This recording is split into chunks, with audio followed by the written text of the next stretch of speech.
313watkins.com. Streaming on Roku.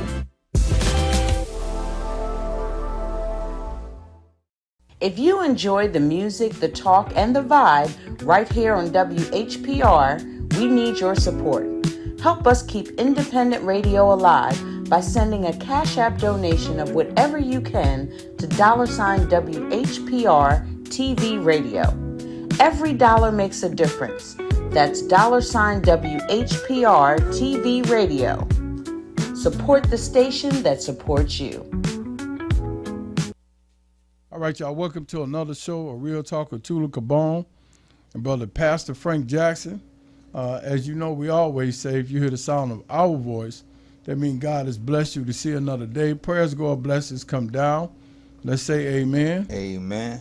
All right, giving shouts out to Brother R.J. Walker's Brother Harry Tyler for being the architect of this radio show, 88.1 FM, 88.1 FM. 107.5 FM WGPR HD3 and our 2015 R&B Hall of Famers. Shouts out to Miss Maxine and Miss Michelle as well. And everybody else that's affiliated with 88.1 FM family. Pastor Frank.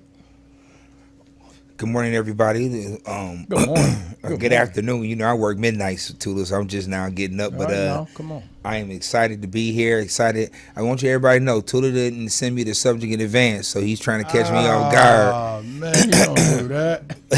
He's trying to catch me off guard, but that's all good. We're going to figure it out. Oh, man, he going to do that. So, really, man, I wanted to start the show out today talking about nursing homes and senior citizens. Oh, yeah. You know, and I just feel, you know, compelled to have this conversation because I visit, a lot of people don't know that I visit two separate people in a nursing home. You go every day just about. I do, every 7 days a week. One person just got in there that I knew that's a senior, so I go visit him. And other person been in there for almost over a year, and I visit them every day. And one nursing home is pretty good. The other nursing home is okay, but what I noticed in the first nursing home where the brother just went in, the food, you know, the food and the nutrition is absolutely horrible. They gave him a hamburger patty, and by giving him a hamburger patty, they spread some chips on a plate with some Kool-Aid in a glass that big, and with a snack. Now, mind you, they don't even give them snacks at night. Some nursing homes give them snacks at night. So, and he is an individual that went there that was under malnutrition. So he needed extra meals, and they didn't give it to him. So I'm just evaluating the nursing homes. And what I come to believe is that there has to be additional care for individuals to go in and investigate senior citizens at these nursing homes. I have a system set up where people can call anonymously to report what we see in nursing homes. I just think that there's not a lot of concern toward senior citizens. I've seen senior citizens who had to, I went to a meeting with two leading Democratic candidates about 2 years ago in January, and about a year and a half ago, and the senior citizens were complaining about security in the building, the apartment complex they was in Detroit. Some of the things they had to deal with. And I just think that, you know, we have to take more consideration and concern for seniors. And I think that we need to set up a structured program that genuinely cater only to seniors, like we do individuals that's immigrants, like we do individuals that's domestic violence, like we do the LGBTQ. We have to take better care of our senior citizens, period. Go ahead, Pastor Frank. Tula, we live in a country where we don't honor our seniors, we don't respect our seniors. Even before we had an immigration problem, or before immigration became a top-seeded problem, how we treated our seniors has always been the issue, has always been a problem. You go to other countries, other countries that are equivalent to our countries. They do so much of a better job than taking care of our seniors. For some odd reason, we here in these United States believe that anytime we take care of somebody, that we're doing something wrong. We're enabling them and inhibiting them for being whole. So, with that being said, if you take a look at the requirements for some of these nursing homes for food nutrition, they would say that meets the standard. It wasn't bad food. It wasn't poisonous food. It wasn't food that was gonna make them sick. Now, it's not food that you and I would want to eat. It's not good food or pleasurable food. But that's what they'll tell you. And what's sad about it is that this is a systemic problem in every single state. Red, blue, purple, doesn't matter. Every single state in this country, we have a hard time. Look at the big deal. People think that some people would tell you politically that Social Security is a pork belly program. It's a benefit that's costing the country too much money. When in reality, every time we pay our taxes, we pay into Social Security. Correct. Whether you're an entrepreneur, whether you're a W-2 worker, you pay into that system in order to have money in retirement, and you have elected officials that will look you straight in the face and tell you that you are a burden on the country. I just think, to me, this is why, man, I really can't understand why. Why is that a problem to take care of seniors?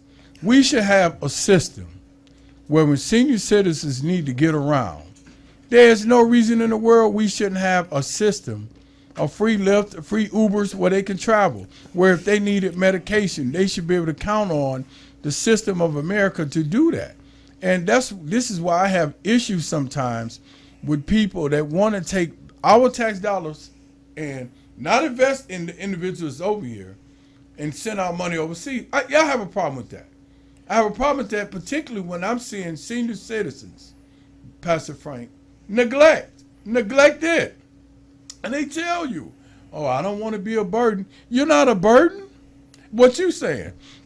How they want to take Social Security away from seniors. They paid into that. They paid into the Social Security. You didn't get enough they didn't earn or pay into for somebody else to live.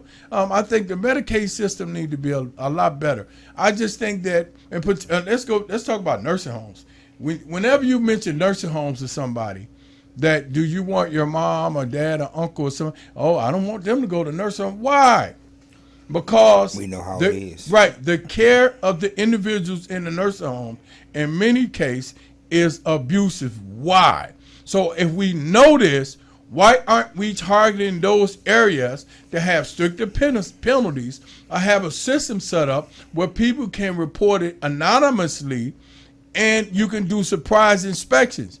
Prior to going to a nursing home, they contact them and tell them when they're coming. Now, y'all know how I got on the radio is that my mom was in a nursing home.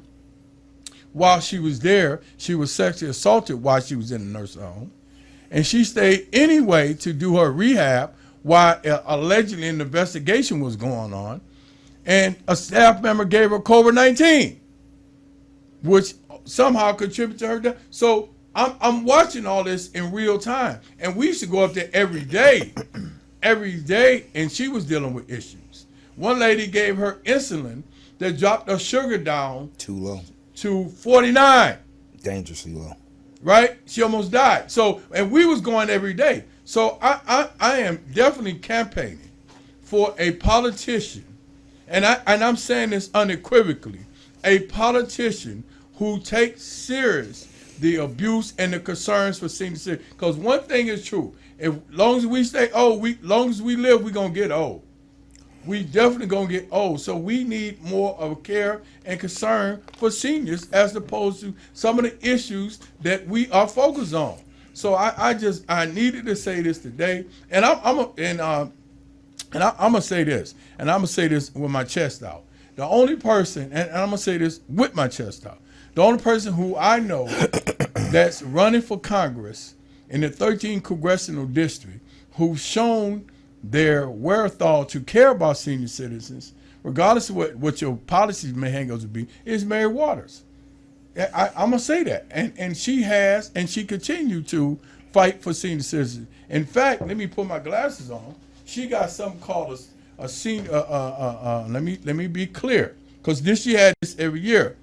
The 5th the 5th annual Senior Summer Sizzler. Tuesday, July the 8th, Eastern Market, from 11 a.m. to 4 p.m. Now, I went to one, right? Pastor, I'm thinking I'm sharp. Pastor, you should have seen the senior citizens. I went to her event last year, and it was great to see senior citizens having free food, enjoying themselves. She bussed them in, and she did a community center for the seniors. She fought for seniors to get repairs on their homes. But this is the stuff we need, and I can't tell you enough how my heart is soft for seniors. I love talking to senior citizens. If I had a chance to go to a football game, a Lions game, or a Tigers game, or talk to seniors, send me to the seniors, because I love talking to them. The wisdom they have, the smiles, the gratitude they have, the fact that you talk to them, I listen. And I hate when you bully a senior, you get me enraged on that one, because they can't defend themselves. I see seniors so fragile, and when they shopping in the stores, they trying to put their food up. They say, I'm sorry. I say, hold on. Take your time. You earned that right. And nobody better not say nothing. Mm-hmm. She earned that right. And this is the attitude that we must approach our senior citizen, Pastor. And I'm saying, if you care, man, do something. We have to, again, put politicians in play that need to take a policy and isolate it strictly for senior citizens, start doing better investigations on nursing homes, and particularly target the food. Some of the food they give that brother, I have to go every day. When I leave here, I'm going to see him. He been there almost 2 weeks. Every day I buy him food. Every day I have to go buy him some food. Additional food, because the doctor told him he almost died 3 weeks ago to a month. He almost died, literally. And God saved his life. But if it wouldn't have been for him getting additional food, Pastor, and me going to get it, I'm the only one that go up there and see him. He would not be eating and having the nutrition food that he needs to give him energy. So we need to do better by our seniors, and you politicians, known as politicians, who's running and want to represent the interests of America or Detroit or Michigan or wherever. This has nothing to do with race. It has everything to do with a senior citizen. Do better by them seniors. Go ahead, Pastor. So there's three things I want to mention to you. The first thing is we got to start making this. We have to stop making this us versus the other. In other words, we can help out things overseas and do better by our seniors. We can help out immigrants and do better by our seniors. We got to stop looking at it like as one or the other. We're in the richest country in the world. We could do more than one thing. We can walk and chew bubble gum at the same time. That's number one. That is a trick that they try to tell us to do. Well, we can't do that because of this. Just think about that $1 trillion that President Trump said he was going to cut out the budget. Had a whole department put together. Didn't come nowhere near that $1 trillion. And guess what? Government is less efficient, less cooperative, less anything, but they're still spending money. Correct. So we could do more than one thing. That's the first thing. Second thing is we have to look at it. We have to look at this for where we can have the most impact. Initially, your most impact comes in your local elections, your local legislation, not your state, but also your city, because your cities oversee a lot of the nursing homes, and their immediate care. Your state also oversees this as well. So your local, your city, your county, and your state, that is where most of the concentration needs to go. Now, for funding, for big dollar funding, yes, we look to our federal legislators. But in order for us to get the big impact, and not just inspections, how about we provide resources for our seniors? Take a look at the last legislation that was put forth that allows seniors to get rides everywhere they go. And think about who put that in. Think about how they got funded on the federal level so they could do it on the state level. And look at the states that accepted the funding and the states that did not accept the funding. So that's the reason why we had to look at this at a local level. Because I can tell you, your home state, where you grew up, where you were born, reared, and raised, denies that funding on a regular basis. And they have some of the worst senior care in the country. The worst medical care in the country. So why would that governor deny that money? All because they don't like who's in the White House? And so that's the second thing. The third thing we need to do is that those of us who have seniors in our family, we need to do like you did. Go check on them on a regular basis. Correct. Demand that they have better care. Correct. Work with the facilities. Find out why it is they're serving the food. I'm not saying every facility is serving bad food, but what I'm saying is that we need to find out what these. My daughter works in a senior facility, and I can tell you right now, she advocates for her. She's a social worker. She advocates for those she serves on a regular basis. Correct. But there's only so much power that she and other workers who advocate for them have. Correct. I'm going to assume, and again, this is an assumption, and we know what happens when you assume that facility that you're at is doing the best they can. Well, how can we get them more resources so they can do better? Correct. How can we partner them with food banks? They can get them better quality food or what have you. So we need to look at this in a 3-step process. One, not us versus them. Secondly, let's make sure we get the right legislator in place, and make sure we target it at the lower levels, at the local and county and state levels. And then 3, those of us that have seniors in these homes or care about seniors, go there and advocate on their behalf. Work with the nursing homes and find out what it is that can be done. And I like that. I like back in the day, I remember when I was going to church, on Sundays, people used to go visit nursing homes to check on the seniors. And I think that we really need to implement that as well, because like I still said, do. I see people in there that, because like I told you, I've been going to see somebody in the second nursing home for over a year or something, and some of them never get visited. Every time I see them, I love on them. Hey, I let them know. We go visit the whole entire floor. We visit people. We take them care packages. We bring them books. We visit. Sometimes when we have time, we have enough people. We visit the entire facility. Hey, just stop by to let you know, hey, somebody's thinking about you. Somebody's praying for you. Said. How can we pray for you? Well can we pray with you right now? We don't just go visit our members. We go visit everybody, and especially around the holiday time, we bring them care packages, gifts, and things of that nature. And then we have what we call Christmas in July. Churches are doing their part. But churches are only so many people. Well said. And also churches don't have the attendance that they had back in the 80s and 90s, in the 70s and 80s and 90s that they had. So the amount of people you have to go do it, and most of the people in your church are seniors. Yeah. And so, but we, like I said, a lot of churches, including my church, we do what we can to help out those we can. But this can't just be a church problem. This has to be a community, as a community, Correct. as a culture, as a city. Correct. We have to care about our seniors. And that's why I said this to me. This ain't about race, and it just had to do with the pastor saying it's all about community. We all have to take upon the responsibility. Sometimes, Pastor, one time I went and visit. It was a snowstorm. Kept going. Look, flash flood. Kept going. You know what he said when I got there? Man, you showed up in the storm. I said, sure did. Because it's important to me that I show that love and concern for him. There's times I almost ran out of gas. Guess what? Kept going. Mm-hmm. You know what I'm saying? Kept going, because he don't need to know all that. All he needs to know is that I love him. And there's other seniors I see around him. He's in a room with a white guy. Right, I call the white guy my uncle. So we got a great relationship. You know what I'm saying? Because all they want to do as a senior is to be loved on. That's why I hate when people. I despise that, and I dislike. Well, we're gonna get into that when we talk about the progressives.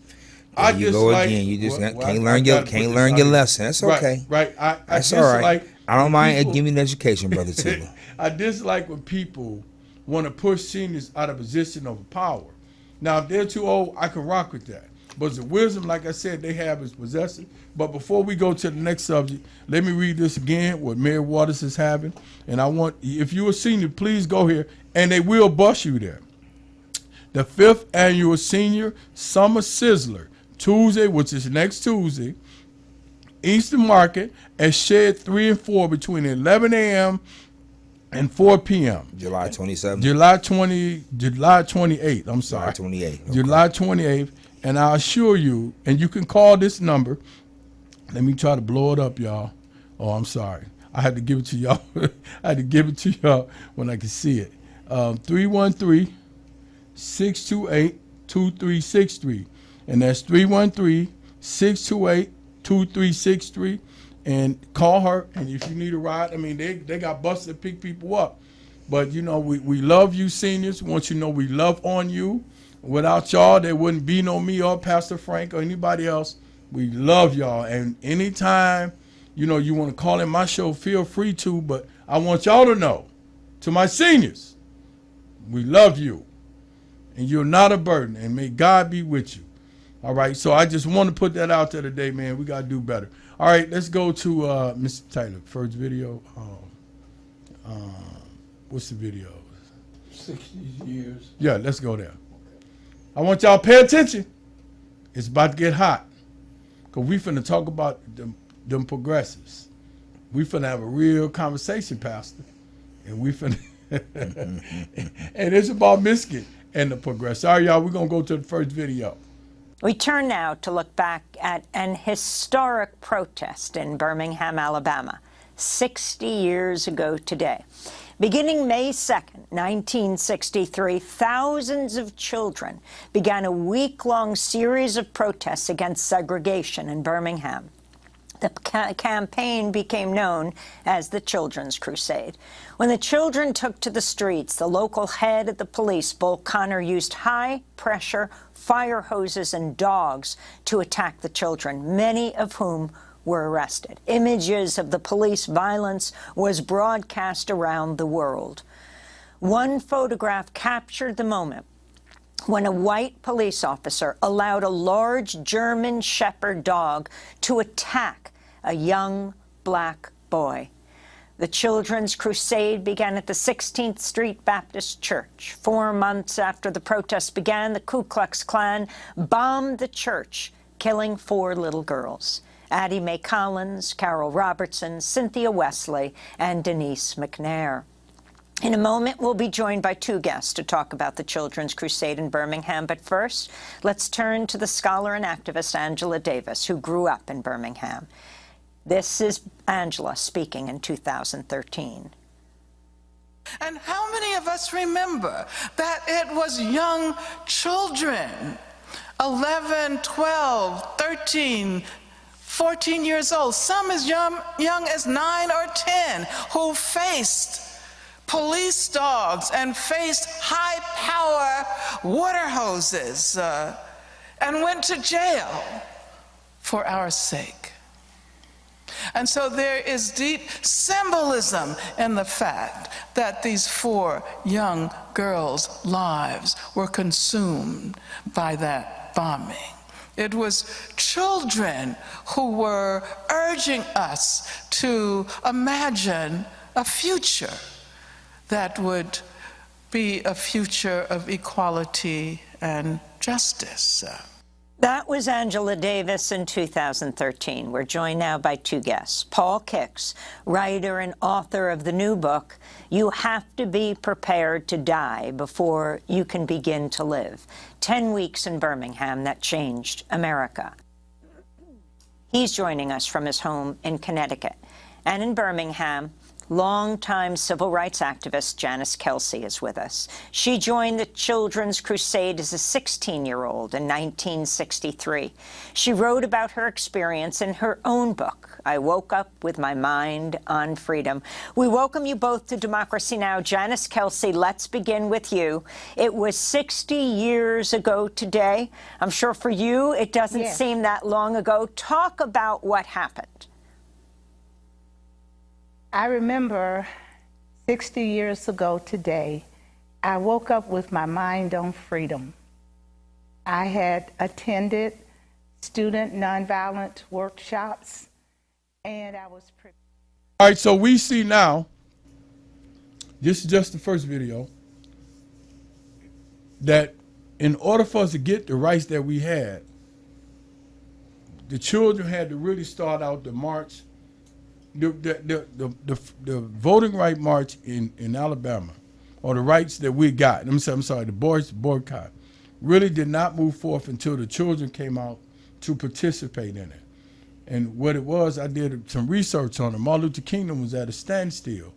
So the children decided to participate, and when they began to participate, it changed the whole structure of the movement. Now, these same children, let me finish, are seniors now.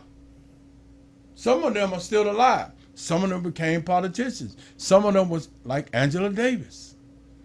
So the Democratic Party wants to push them aside and bring in fresh blood, as they say, new people, younger people, to advocate on behalf of the Democratic Party.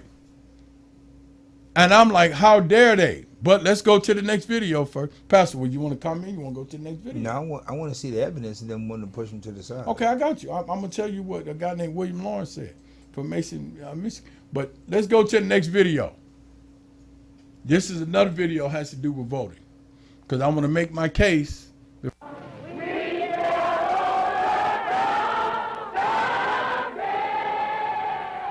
May of 1963, protest against segregation in Alabama brought the issue of racial conflict to a head.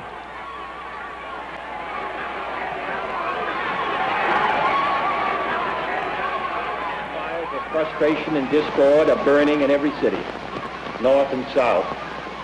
Where legal remedies are not at hand, redress is sought in the streets, in demonstrations, parades, and protests, which create tension and threaten violence and threaten lives. We face, therefore, a moral crisis as a country and a people. It cannot be met by repressive police action. It cannot be left to increase demonstrations in the streets. It cannot be quieted by token moves or talk.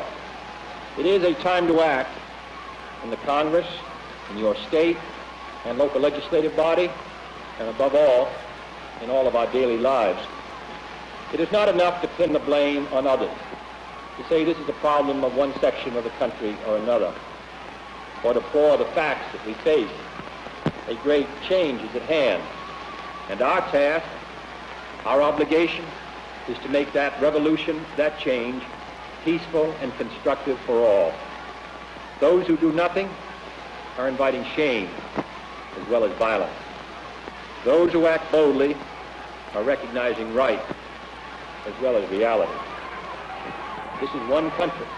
It has become one country because all of us and all the people who came here had an equal chance to develop their talent. We cannot say to 10% of the population that you can't have that right. Your children can't have the chance to develop whatever talents they have. That the only way that they're going to get their right is to go in the street and demonstrate. I think we owe them and we owe ourselves a better country than that. Showed that video to share the importance of why older black people who was back then are still in the movement, and why their blood and sacrifice is important to us as a people for the movement. So there's a guy, and unfortunately I didn't get the video to Mr. Tyler. And I want y'all I'm gonna tell y'all the name where you can find the video. His name is William Lawrence, and it's on Roland Martin. So if you want to look it up, it's called Defang the White Left, Roland Martin. And what he's saying is, okay, yeah, black Democrat leaders defanging the white left. So William Lawrence is a white guy that's running for Congress in Mason, Michigan right now. And they got an interview of him from 3 years ago. And he began to criticize black people for having the interest of for talking about black issues. He called himself a so-called progressive. And what he said was, when black people begin to talk about black issues, what he called defang the white left, meaning that the white left want to talk about, say, war or something else, and the black people come in and start talking about, hey man, what about police brutality, or what about racism? And he felt like there was no place for that. So what Roland Martin did was brought him on the show for the interview. And what he said was he misspoke 3 years ago. He said his words were imprecise, is what he said. Well, I remember that interview. Okay. His words were imprecise. Well, how is that imprecise when you say that? Because I think his criticism was directed to what he called the parts of the black political establishment, not the broader black community. He said he was very specific. He said he was not criticizing black voters as a whole. He acknowledged that his wording was imprecise, that he understood why many people found his comments offensive, but he reaffirmed that he believes progressive coalitions must earn the trust of black communities rather than assume their support. Hold on, we got a caller. let's get the caller right. Go ahead, caller. Hey, Tula, I just want Hey. to give you a shout out on what you doing, man. I can't hear you, good brother. Reverend as well. We can't hear you. I can hear him. Can you hear me? Yeah. Go ahead. Okay. Hey, just want to give fellas a shout out, man. I like what you was talking about with the nursing home as well, as far as food specifically too. So, hey, just keep going, man. All right. That's Brother Justin, our co-host on Yes, Thursday. sir. Hey, All right. brother Justin. Hey. I knew that Hey, voice. what's happening with y'all, man? What's Y'all up, brother right? Justin? You all right, man? Thank you, Hey, Justin. hey, good. Listening to you. Politics and Politics with brother Justin Barnett and Tula Cabone on Thursdays at 5 o'clock. Thank you. Hello. Thank you. All right. Thank you. But just give a shout out to y'all, man. Just over here listening to what your brother's saying, man. And I'm just gonna just absorb it, man. All right. Thank Y'all you. keep on going, man. All right. Thank you so much, good brother.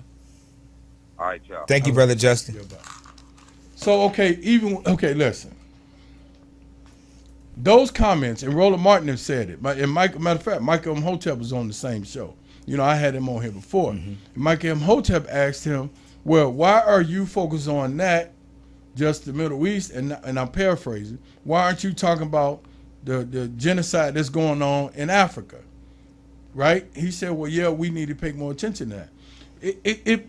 This is what bothers me. Again, we can chew bubble gum and walk at the same time. But every time the progressives get caught saying something that's out of pocket that has to do with isolating black issues, they always find a reason to justify it. For instance, Bernie Sanders came in 2 or 3 days ago and endorsed Al Sayed for Senate. Him, AOC, came in and endorsed him. So I went and checked out that Bernie Sanders endorsed Jasmine Crockett for the Senate. He didn't do that. Why didn't he endorse Jasmine Crockett? Now, Jasmine Crockett been up there a long time. Al Sayed ain't even reached, he's never been a congressman. He's never been in the Senate. He's never even been a politician. But Al Sayed has never been a politician. Facts. Prove me wrong, Pastor. There you go, you're looking. He is not a politician. My point is this. Bernie Sanders endorsed Al Sayed, but he did not go and endorse Jasmine Crockett in Texas, who's been in Congress for a while. Why? He endorsed Graham Plattner. Graham Plattner was the guy that had to get out the race in Maine, the one I said that had the white supremacy tattoo in his chest, the Nazi symbol, and said for 17 years he didn't know what it was, he just got a tattoo, which I don't believe that. He wants to sink the ship. So my thing is, with the progressive movement, do they really care about the interests of black people? Now, I know the pastors say we can walk and chew bubble gum. They're not trying to chew bubble gum with us or walk with us. Now, they'll borrow our boats, but they won't borrow, they will not fight for black people. For instance, I haven't heard them say anything about Nolan Wells in Mississippi. They ain't said nothing about that. But they have spoke about, unfortunately, the 2 innocent people that were killed, mistaken for immigrants. They spoke about that, but they have not spoken about Nolan Wells. Why? Because I'm going to say this unequivocally. The platform of the progressives has never been truly focused on benefiting black people. Now, they won't say that, like, you correct. They won't oppose it, but really fighting for it, they're not doing that. But go ahead. Let me say this right here. Your initial premise about younger generation pushing the older generation out or asking them to step aside to transitional leadership, this is where I believe that we have to allow our vote to speak for us. It's not a us versus them. If they want to run, what is wrong with them running? Oh, no. And if you're making it seem like they shouldn't go against the older folks because the older folks are what they sacrifice. Let me finish. Okay, I'm sorry. What I'm saying is that they if they want to run, let them run. Now, here's my problem, and this is my issue. I'm not going to criticize Bernie Sanders because he chose not to support Jasmine Crockett. That's his right, and I respect his right. I will disagree with him, but I'm going to respect his right to do so. Now, in my mind, and because I understand from my understanding of how this political game works, I understand why he didn't do it. I don't agree with it, but I understand. Well, it. tell me why. So Bernie Sanders is not very popular in Texas. He's not liked in Texas. He doesn't trend well in Texas. His support or lack of support for anyone in Texas means absolutely nothing. Not to mention, Texas was a state-run election. Why are we looking for people outside of Texas to support and endorse these candidates when we need to be looking for people who are leaders and local leaders to get them votes in Texas? We keep talking about these national support for Jasmine Crockett, and she ran for a state office. But we should have been going after the T.D. Jakes and the Frederick Haynes and those that are in Texas that can get them votes in Texas. Because me supporting her in Detroit didn't get her one vote in Texas. Okay, but okay, Haynes. I think Haynes is the one that got her progressive. Haynes did support her, but yeah. what I'm saying is like I'm just naming big preachers I know in Texas that could have garnered her support.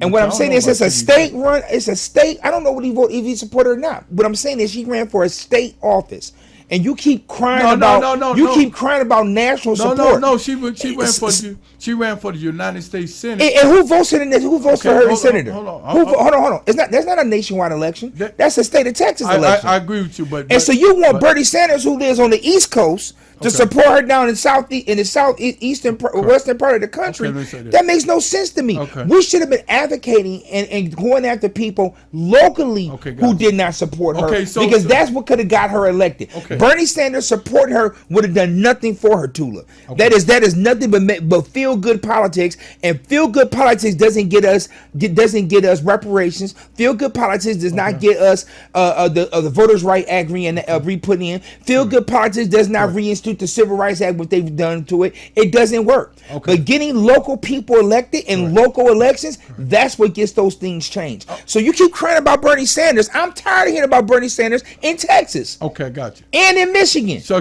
Bernie Sanders does not sway my vote in Michigan. Okay, but let me now. I want y'all to pay attention to what Pastor said. Now he said Bernie Sanders shouldn't go to Texas because this local politics, but he came to Michigan.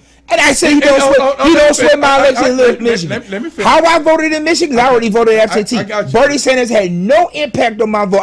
You know what? That's you. Who is Bernie Sanders? What has Bernie Sanders done for me? I agree with you, but let me say my. He's not even a Democrat. He's independent. Let me lay my piece. Okay. He said he shouldn't have went to Texas, but Bernie Sanders flew out of all them birds and planes. He come up here to Michigan to stomp the ground for Al Sayed. So why did he come up here if you can't go to Texas? He's not really popular here, but you got some people that like him. My point is this. He still should have went. If you're going to go to one state, go to all of them. Again, feel-good politics does not win elections, as you can see. Let's go to Tallarico. Tallarico, the one that ran against Jasmine Crockett, is so-called a progressive also. You know that, and I know that. So he is embedded in the politics with Bernie Sanders, and they said, is Bernie Sanders going to be voting in Texas? I understand. Are they going to be voting in Texas? Pastor, they consider Bernie Sanders and AOC. You and I are both supporting the same candidate in Michigan. Hold on. You and I are both supporting the same candidate in Michigan because you and I had a conversation. I'm not going to stand on radio unless you want to, but you and I support. But guess what? Us talking about Bernie Sanders ain't going to get our person elected. You know what's going to get our person elected? Us going out there and stomping the ground. Guess what I'm doing, Tula? I'm having a ballots and barbecue August 22nd at my church. You can come over there and get some barbecue. We're having some bounce houses and some other stuff, and I'm going to be having an opportunity for both candidates to come. Right? I already got a confirmation that the person I'm supporting is sending someone. I haven't got confirmation from the other person that they're sending somebody, but I'm going to be educating people on the ballot and educating people on the ballot and what's at stake. And so, in other words, I'm doing my part to get people out to vote. So I agree with you, but still, I'm going to go back to my same statement. You go back to all you want to. It don't change the facts. Okay, let me say. Feel good politics don't change policy. Well, I agree with you, but feel good politics don't get the voters' right reinstated. Okay. Feel good politics doesn't change what they gutted out the Civil Rights Act. Feel good politics does not get us reparations. Okay, so let me say this again. I got to go back to it, Pastor. You can say it again. It's not going to change. I agree with you, but they sure love Bernie. They made him that. Let me finish. They made him the head of progressive movement, him and AOC. They love him. And when they said where he goes, a lot of people follow and listen. That's why I'm saying that. He is the leader, and if you're going to be an individual that's involved in a Democratic Party, you have to support all candidates. You can't. Tula, what state do you live in? Who? What state do you live in? He lives in. No. What state do you live in? Michigan. And where do you have influence? What radio show are you on? Where's it broadcasting? I agree with you. You are a leader as well. You need to get out there. You touch more people than Bernie Sanders does locally because you're here and you're here on the ground. We need to get more people boots on the ground and stop worrying about Bernie Sanders. I'm not. You're right. We talk about Bernie Sanders every week. Talking about Bernie Sanders is not going to change anything. Because you know what? But Tula going out there stomping the ground for the policies that he believes in, that is going to have an impact. The reason I do, and I'm going to say this, because I don't. What we did was fell asleep on Trump. I didn't. Trust me and Justin talked about Trump on the radio station. But 25,000 votes is how Trump won Michigan. Listen, let me finish. 25,000 votes. And what happened? We had people that voted for a third party because they didn't like either candidate, which gave Trump the victory. 25,000 votes. Now who voted for him? Who voted for the third party? Tell me what party was that? Middle Easterns. No. The Progressive Movement. It wasn't the Progressive Movement. Hold on. It was not. Hold on. Most Middle Easterns are not progressive. Hold on. Let me be clear about this. Roland Martin, I'm talking about in the video, I didn't send it.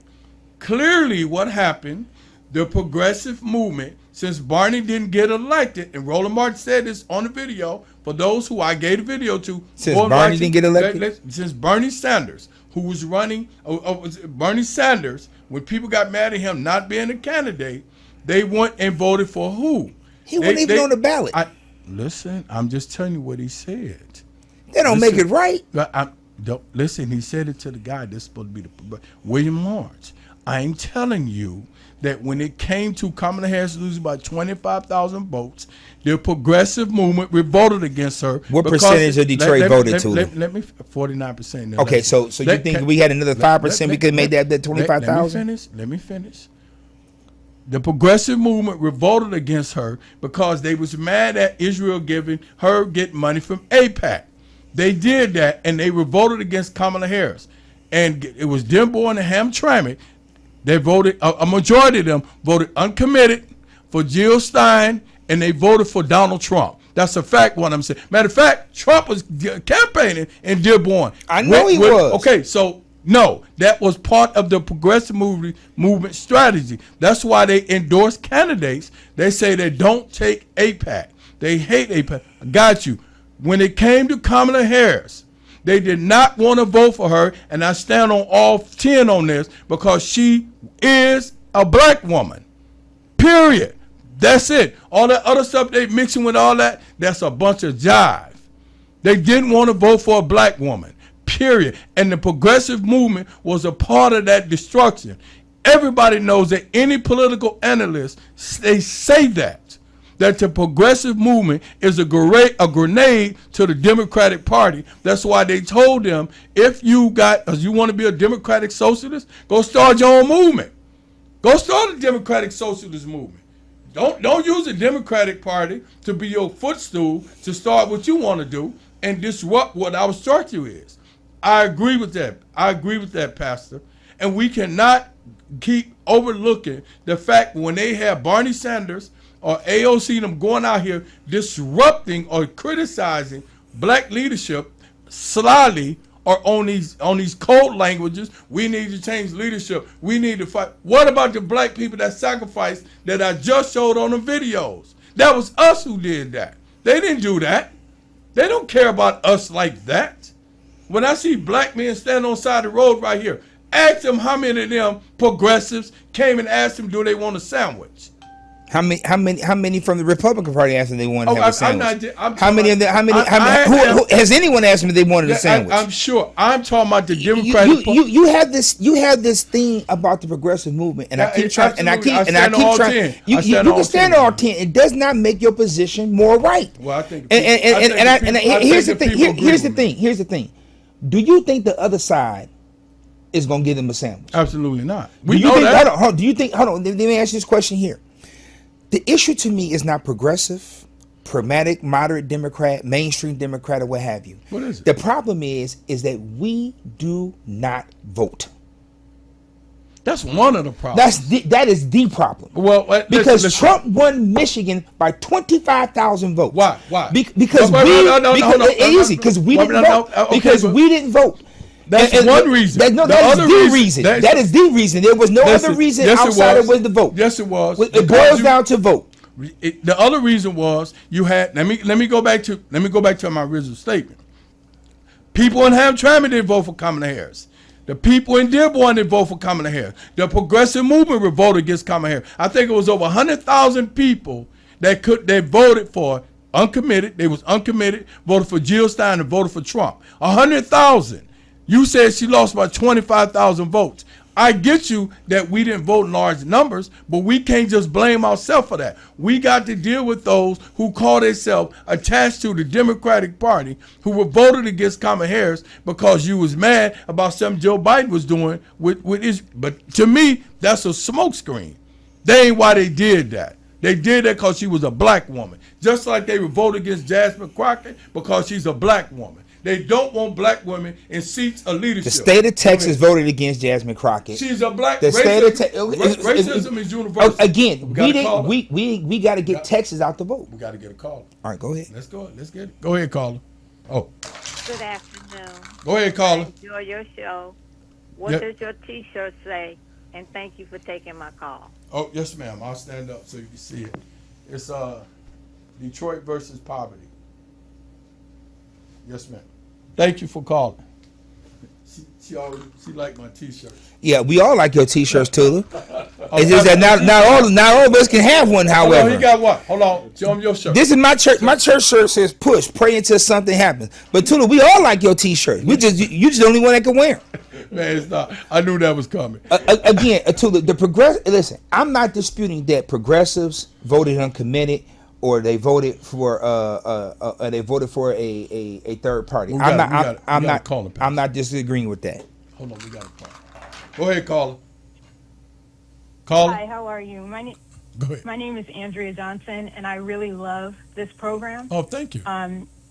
Yeah, absolutely. And I'm actually listening all the way from New Jersey. Oh, wow. But I tune in because I feel that what you say is really compelling. Oh, wow. And in watching that prior video, what it reminded me of was my grandmother, who's no longer with us, but she was at the March on Washington. Oh, wow. And many years later, when Barack Obama was sworn in, I stood there with her. Oh. So for someone to have been able to stand there in 1963 and then to stand there so many years later on that same land, in that same space, yes, ma'am, was just so compelling, so emotional. Thank you. And what this conversation is making me think about is the importance of, yes, reflecting on that history, but also recognizing that we all lose when we divide amongst ourselves.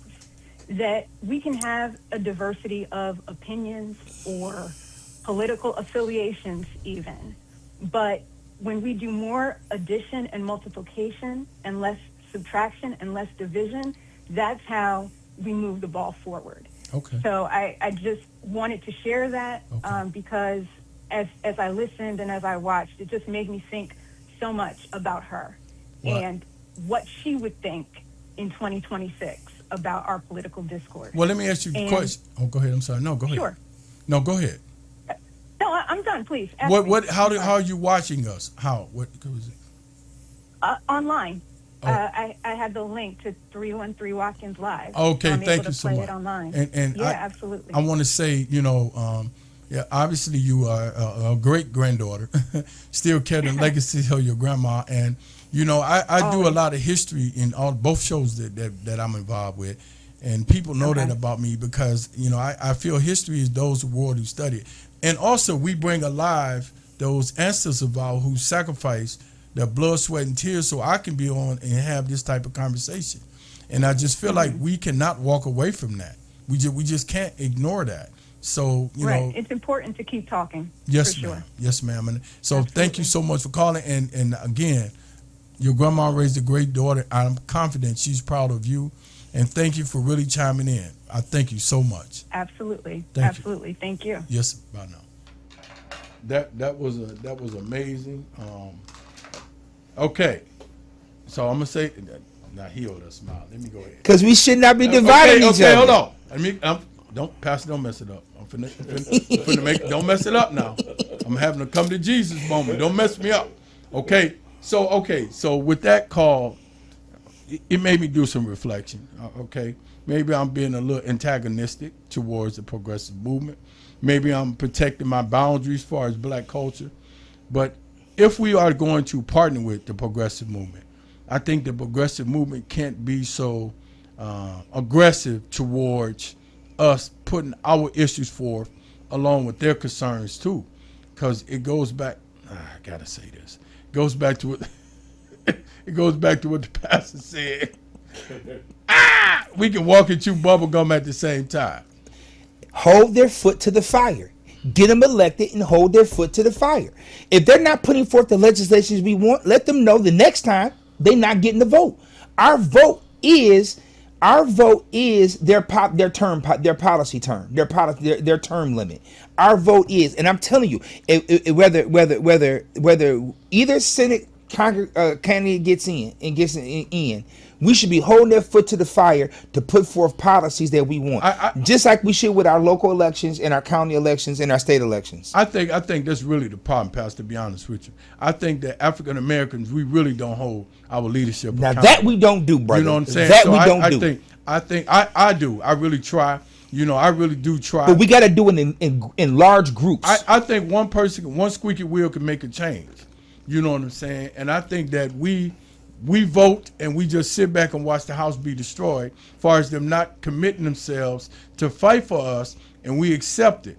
We got 2 more minutes, and we accept it as a part of our, I guess, part of our life, and we shouldn't. Go ahead, Pastor. I'm the co-clergy chairman for Moses, faithfully caucus leader for Moses. And one of the things that we do when we have an action, we bring the congressional leaders, the congressmen to an action, to a meeting, and we tell them the legislation we want them to support. And we get them on the record and let them know this room full of people will be at your office if you don't put forth this legislation, if you don't fight for this publicly and us hear your voice. And we let them know. And what I'm saying is we need more large groups of people that look like us to put our policies and legislation forward. Regardless of who wins that Senate election or the congressional election, we need to show up in their districts in large numbers and say, hey, now you're in. So this is what we want. So let me say this, and I want to say this before we close. I spoke at the Democratic Convention. I induced a guy named Dr. Nas Hassan. Let me tell you what the progressive movement did.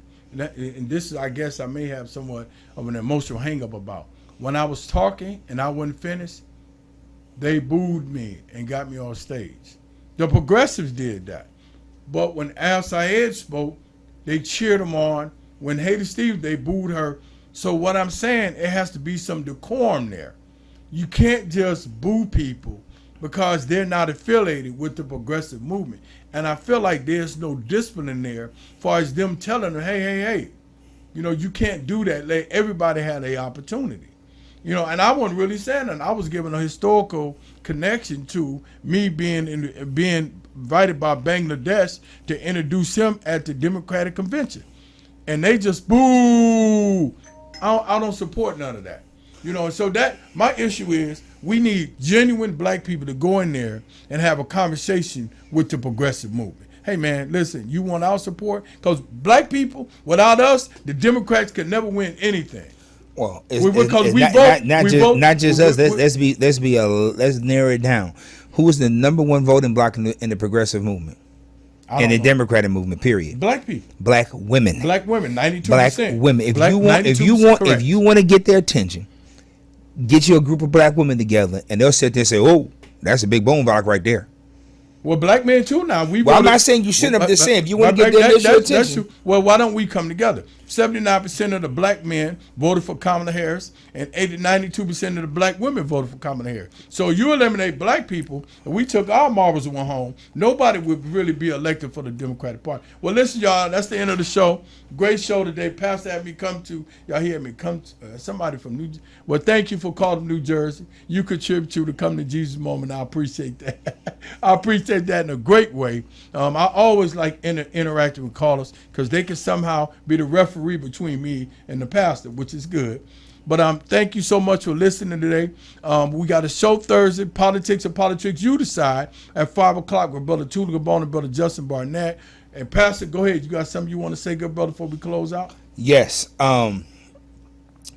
As we close tonight, remember this. We don't have to agree on every policy agree on in everyone's humanity. We don't have to vote for the same to believe every child. We don't have to vote the same to believe that every child deserves hope. Every family deserves dignity. Every community deserves justice.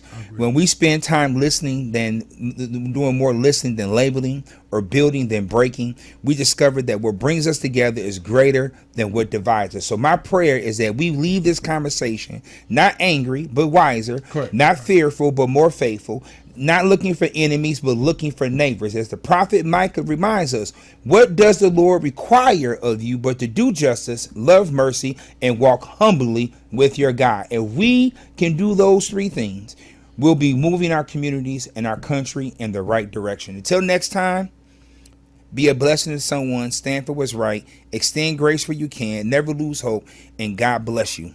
Well, y'all, that's the pastor. He closed out. And understand, please, I want to just say this before we go. Whenever we have dialogue between any of our shows, we love each other at the end. We just really speaking passionate about what we believe in. But y'all know what I always say, listen to what people say, watch what they do, is who they are. Your health is your wealth. Your health is your wealth.